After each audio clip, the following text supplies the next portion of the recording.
Hello, guys. Welcome to Dr. Dami Med TV. Please ensure you click like, share, subscribe, click on the notification bell, and a special program is going to start airing from next week. Watch out, you don't want to miss it. Dr. Peter, how are you today? I'm fine. You wanted to say something? I just wanted to say they should watch the video till the end. Please watch the video to the end. Yeah, really make your comments. Yeah, engage. Engage. If you want us to make videos on something that's been bothering you, let's know in the comments. Yeah. All right. So we're continuing our discussion on doctor-patient relationship, and the perspective we're going to look at today is situations in which it's between life and death, and a patient is refusing care. What can be done in such an instance, such that you are giving the patient a chance and you're protecting yourself as a doctor or a healthcare professional? So that's our discussion today. All right. Yeah, that's quite an important one. Yeah, it's an important one, and it happens a lot. It's common, and it cuts across different specialties, internal medicine, but very common in surgical specialties, OBGYN, general surgery, or whatever surgery. So I'm going to create a scenario now, not specifically talking about anybody, but it's something that happens very commonly. A pregnant woman comes in with severely elevated blood pressure readings, has protein in urine. You've made a diagnosis of preeclampsia or imminent eclampsia. The woman may not even be term, or peradventure even term, but not in labor.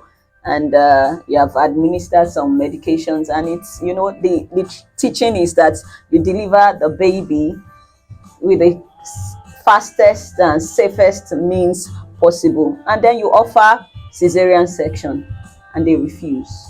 I'm not, God forbid, I will not have cesarean section. And you will all know that until that baby is delivered, really the life of that baby and the woman is at stake. Yeah. So in such instances, what do you do? That's very, very, very, very common.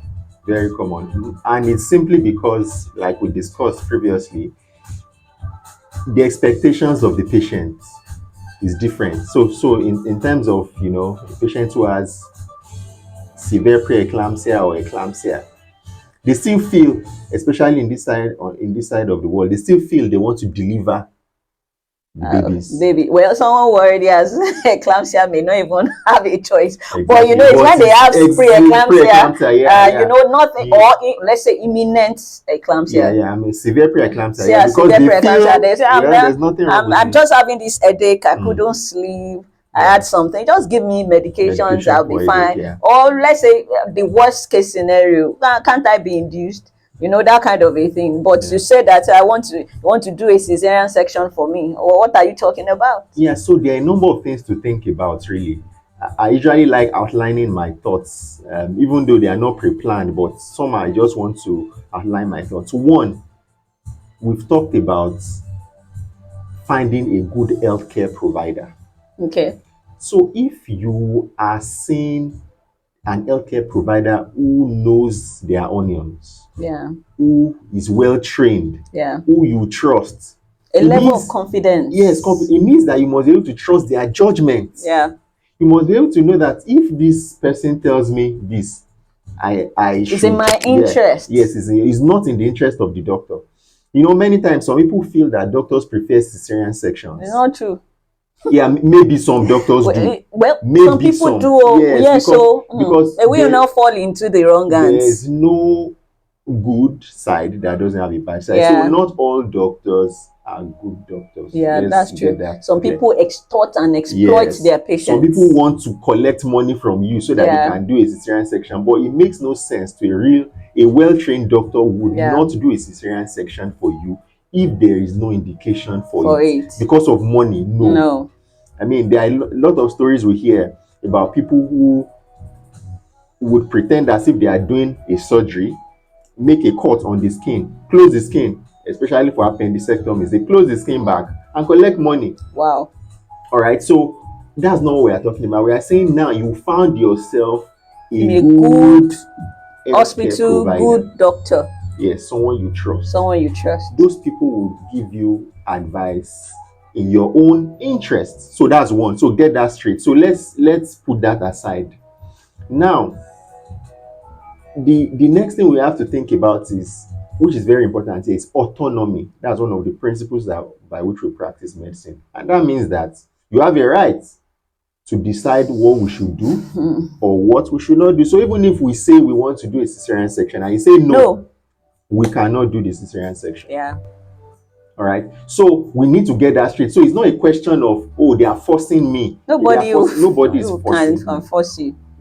Once you are in that good hospital, you will not be forced. So you would only be giving advice. This is the best advice. This is what you should do. And then you decide whether or not to follow it. Now, back to the healthcare provider. What do you now do when you have a patient like that? No, don't let's leave autonomy yet. Okay. Because autonomy is premised on establishing capacity. Sure. That establishing that this adults can have autonomy in a situation where you have a minor. Yeah. The parents have that autonomy. And what do we mean autonomy? He has explained autonomy, that the decision of what should be done to you lies in your own hands. But there are some, you have to establish that this person has capacity. Yeah. Capacity in the sense that, is this person in the right frame of mind to take a decision? Yeah. So let's say someone who is unconscious, or someone who is irrational, someone who is severely ill, and they can't think of the consequences, they can't process what you are saying. In such an instance, that person cannot take decisions for themselves. Yeah. You now have other people taking decisions for them. And in the case of a child, the parents has the autonomy. Okay. Yeah, so that's very, very important. Very, very important. So now that the issue of autonomy has been cleared, the issue now is, what should we do as healthcare providers, right? Yes. So you know that this person, if I don't do this thing, issues will arise. This person may die, morbidities may arise. And it's when things go south that you now start seeing their relations. You see people who didn't know what transpired behind the scenes coming out. That how do we protect ourselves? What do we do?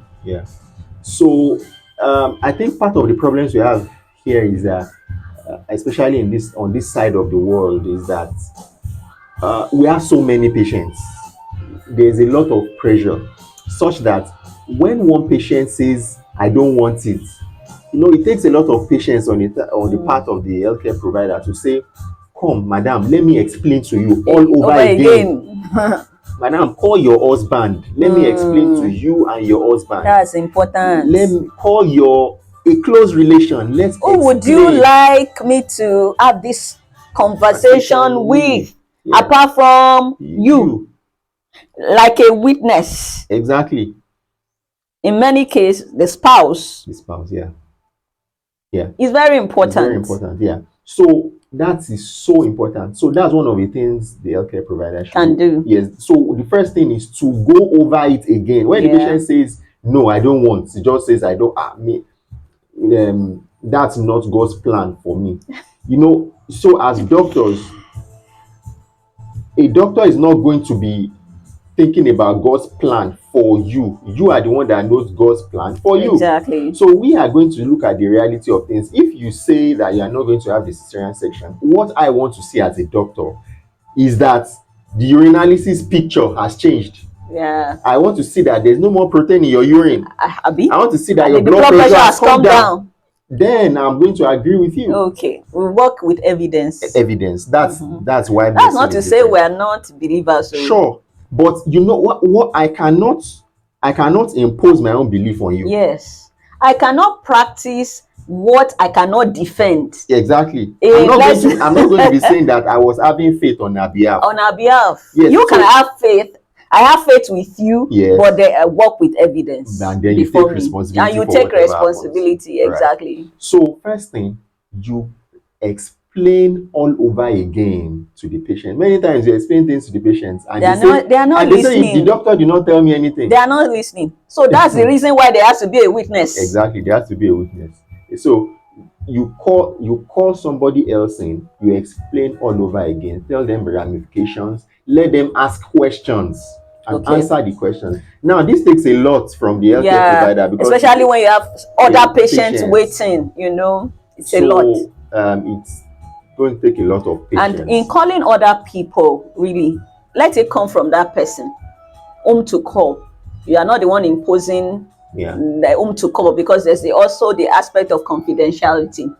So you are not just talking to anybody. So this matter, who else can I talk to apart from you in this matter that can be that I can explain to, and then you can take a decision together. Yeah, so I think that's basically what the healthcare provider would do initially. And then we are talking about conditions that are, will constitute a risk to the patient's life. So it means it's not something you can just sit on and look at the patient. I mean, if it was something that had two options of maybe conservative or non-conservative management, then you could say, okay, madam, since this is what you have chosen, we are going to observe you and see what happens. But if it's a situation where our life may be at risk, it means that you may need to send that patient elsewhere. Exactly. I mean, you probably need to send to a different facility. Probably when the patient gets to another facility and they hear from someone else, maybe they will now understand the gravity. So to drive home that point, using the example or the scenario we created, okay, let's say the patient says, I don't want cesarean section, no, life is at risk and all that. Well, as a doctor, you know that at least if you bring down the blood pressure, you give some intravenous agents, antihypertensive to bring down the blood pressure, you give magnesium sulfate and all of that, that can help the loading dose and then continue maintenance. And then, since the ultimate is to do a cesarean section for that patient, in the case that I presented, you can now refer the patient, having done the things that could save, at least in the meantime, save the patient's life, and then you refer. Now, let's say someone has said, I'm not doing cesarean section. Would it be right to keep that kind of patient under your care? Meanwhile, the person has said that I don't want a cesarean section. Yeah, so except you then agree that giving birth in a way other than cesarean section will be appropriate. No, you have the patient, you have checked. That is not appropriate. That's and not the patient appropriate. has refused cesarean section. You need to refer the best patient. It's not. It goes beyond just documenting. Yes, that, it's not about documenting now. The patient said, I don't want cesarean, because you know that keeping that patient, at the end of the day, the person said, I don't want this. Yeah. So what are you doing? That means you are not in agreement. You are not in agreement already. So the patient can't be under your care. Cannot be under your care. Yeah. So that kind of situation, even if the patient is going to be in an hospital setting where they will refuse it, it has to be in a setting where tertiary level of care. Yes, a tertiary level of care where okay, everybody comes in, they document it, and then whatever happens. Yeah. But because in that your facility, the patient is going to say, well, they explained to me I needed a cesarean section, but they did not really explain to me that it was going to be this bad. Exactly. Again, what frequently happens is that the patient changes their minds when it's already too late. Yes. And then something happens, and the only thing people outside are going to hear is that they had a cesarean section in that hospital and the woman died. What kind of hospital is that where they would just do a cesarean section and the patient would die? But they never know what had transpired. And many of these things, they're if you want to get a good outcome, they are time bound. Yeah. You do the right thing at the right time. If you do the right thing at the wrong time, the outcome may not be good. So all these things have time, they are time bound that you must just follow. So it's not just about we eventually agreed. At what time did you agree to the intervention? Yeah. So summary now is that for healthcare providers, please let's take time to explain things to patients. It takes a lot from us, I agree. We are under a lot of pressure, we don't have time and all that, but we need to explain, especially when the patient seems to be in dissonance with what we have said.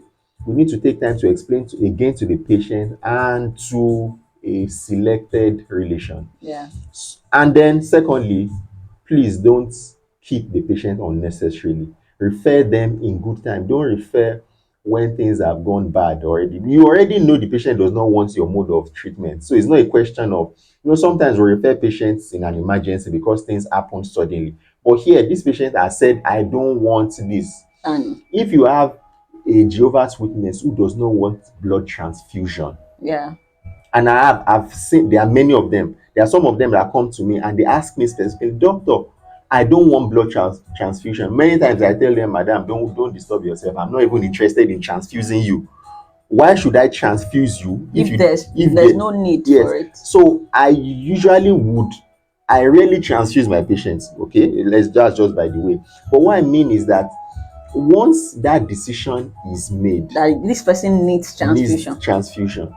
don't wait and say, well, let's wait and see if the PCV will drop further. No. And Sometimes they will say they want to go. In fact, they will tell you that this particular facility, this doctor there will not transfuse me, so send me to that facility. Yeah. So that's it. So make sure you refer in good time. Yeah.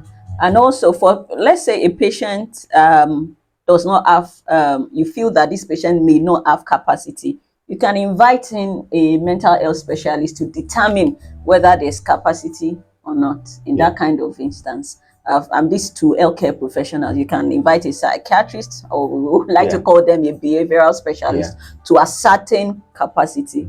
These are for legal purposes and all of those. These are practical things, and it makes me remember a story. I would never forget the story of a middle-aged man. A young man. I think he must have been in his 30s or so. I mean, well-read, learned person who needed surgery. He needed emergency surgery. So he was in the emergency department. He wasn't married, but his mom was there. And he refused surgery. Wow. I mean, this was in a tertiary center. He blatantly refused it. This was something that took hours during the call period. Everybody came. Every cadre came. My superiors came. The consultants came. Some professors even had to come. Wow. Because we knew that if we did not operate on this man, he was going to die. But he refused to sign the consent form. Even his mom could not convince him. We had to get in the lawyer. Wow. We had to get in the psychiatrist, like you mentioned. They all spoke to the psychiatrist, confirmed that he knew what he was saying. It's not a question of maybe maybe he was disoriented. He wasn't disoriented. He knew what he was saying. We could not operate on the man until he died. I'm telling you. And I've watched movies. I've not seen real life situation, but I've watched movies in which doctors save the life. Someone says, I don't want surgery. And then they go against the patient's will. The patient survives, and the patient comes to sue. Yes, that's classic. So you'll be suffering sues for doing good. So at the end of the day, maybe the only time we could have operated on him was maybe if he became unconscious, and then he didn't have the capacity to sign the consent, and then we could now have operated on him. But he didn't even give us that chance. So the question of, once you deteriorate, even those of us that were saying we want to operate now will refuse to operate. Exactly. I mean, so that's just what it means. So generally speaking, if you find yourself in a good center, I know we sometimes make mistakes. Even healthcare providers can make mistakes. So it's not like, we are not saying we are perfect. No. But once you find yourself in a good facility, they want your good. They want everything to be of benefit to you. So please, let's cooperate. And if you think you need a second opinion, your doctor has asked you, in good time, quickly arrange for a second opinion so that a prompt decision can be made in time, because time is usually, many times, is of essence. All right. Thank you very much, Dr. Elimile, for coming. Again, even though you don't have a choice, do you really have a choice? I do. All right. All right, see you next time. Please make sure you subscribe to this YouTube channel. God bless you. See you next time.